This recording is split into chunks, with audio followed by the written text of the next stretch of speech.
বন্ধুরা, আজ আমি বানাচ্ছি পটল আলু কষা।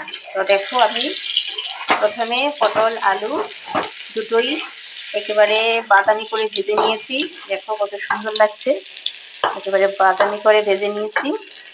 তারপর আমি মশলা রেডি করে বসাবো। তো দেখো পটল আলুগুলো কত ভালো লাগছে, পুরো একদম ব্রাউন হয়ে গেছে, ভাজা হয়ে গেছে। আমি এখন বসাবো। ওইদিকে দেখো, আমি মশলাও গুলে রেডি করে নিয়েছি। এখানে দিয়েছি হলুদ গুঁড়ো, লবণ, জিরে গুঁড়ো, ধনিয়া গুঁড়ো, শুকনো মরিচের গুঁড়ো কালারের জন্য, আর দিয়েছি একটা কাঁচা লঙ্কা। তো মশলা রেডি।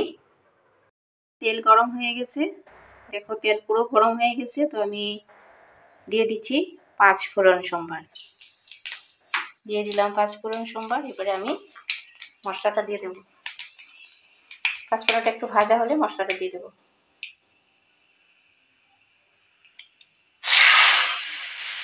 দিয়ে দিলাম মশলা।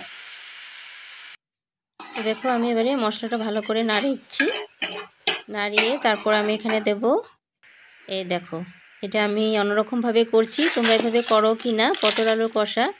তো আমি এখন মশলার মধ্যে দেব সামান্য চিড়ে ধুয়ে দেব। চিড়েটা পাতলা চিড়ে আছে, তাই জন্য আমি সাথে সাথে ধুয়ে দিয়ে দিচ্ছি। দেখো আমি চিড়া ধুয়ে দিয়ে দিলাম মশলার মধ্যে। এবারে আমি মশলা সহ চিড়েগুলি একসাথে নাড়ব। দেখো আমি নাড়ছি, আর কাঁচা লঙ্কাটা একটু কেটে কেটে দিচ্ছি, তাহলে ঝালটা বের হবে, তো ভালো লাগবে খেতে। তো দেখো আমি নাড়াচ্ছি, এভাবে আমি কতক্ষণ নাড়িয়ে দেখুন চিড়েটা একদম পুরো ঘন হয়ে আসবে মশলার সাথে। তারপর আমি দেব ভাজা পটল আলু। তো দেখো দেখতে পাচ্ছ পুরো ঘন ঘন হয়ে এসছে, চিড়েটা একদম পুরো গলে গেছে। এবার আমি দিয়ে দিচ্ছি পটল আলু। তো এই দেখো দিয়ে দিলাম আমি পটল আলু ভাজা। এবারে আমি ভালো করে নাড়াবো। দেখো পুরো উলট পালট করে একেবারে ভালো করে নাড়াচ্ছি। আর যেহেতু এটা পটল আলু কষা মাখামাখি করব, তো ঢেকে দিলাম। এবারে কিছুক্ষণ ঢাকা দেওয়ার পর দেখো উঠাচ্ছি। দেখো একেবারে পুরো শুকনো হয়ে গেছে। সামান্য আমি জল দেব, বেশি জল দেব না, বেশি ঝোল রাখবো না, যেহেতু পটল আলুর কষা করব। তো আমি সামান্য দেখো জল দিলাম, আলুগুলো সিদ্ধ হয়ে যাবে, এই জলে আলু সিদ্ধ হয়ে যাবে। তো দেখো আমি ভালো করে এবারে নাড়িয়ে আবারও কিছুক্ষণের জন্য ঢাকা দিয়ে রাখবো। ধরো 15-20 মিনিট। আলুগুলো সিদ্ধ হয়ে গেলে, পটল তো হয়েই যাবে, পটল তো নরমই থাকে, আলুটা একটু সিদ্ধ হয়ে গেলে আমি নামিয়ে নেব। তো দেখো এবারে আমি আবারও ঢাকা দিয়ে দিচ্ছি।